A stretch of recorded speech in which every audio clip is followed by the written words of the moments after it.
ya. A capela, sabes que te ando yo matando. La neta, estoy harto de ti, chamaco baboso. La neta, sabes que tú a mí me mamas todo el puto trozo. JP hace su pinche destrozo.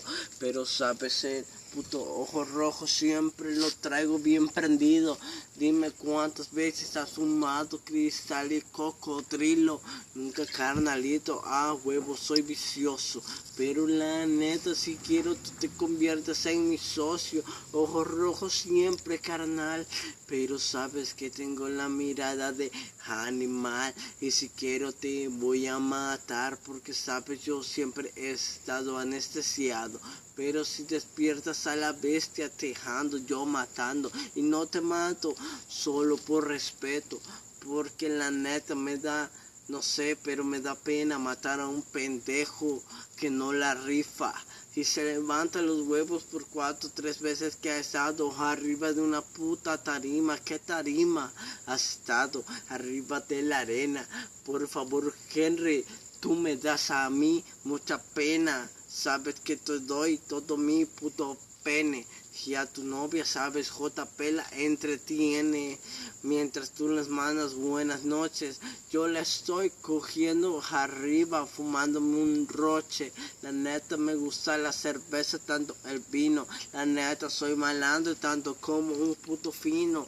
Pero bueno, sabes, soy tan bellaco que a tu novia le partí el culo y tú no has dado cuenta. Por eso yo ya soy harto, créeme, te presentando a tantas pinches viejas. Ya no hablo de ti, Henry, sino de la otra cerda que es mi perra. La neta, sabes que me las maman.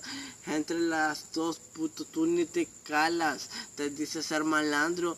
¿Cuántas veces, dime, tú me has detonado? Te levantas en el culo que me has pegado. Por favor, tú no me pegas ni los putos piojos, pinche mocoso, chamaco paletoso. Sabes, JP te trae todo el poderoso. Sabes, no sé qué remar porque ni me entiendo. Estoy algo drogado, pero sabes, yo ni entiendo, comprendo. Dices que te la pasas jugando Nintendo, pero sabes, JP te está haciendo el diestro.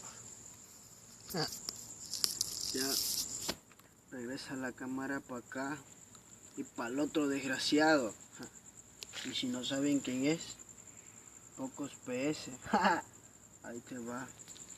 Desquiciado, siempre me has dicho que tú eres malandro, pero el día que te cotorrié tú sabes que ando tumbando, analizando todos los problemas que yo tengo. Yo te canto y yo te animo. Puta.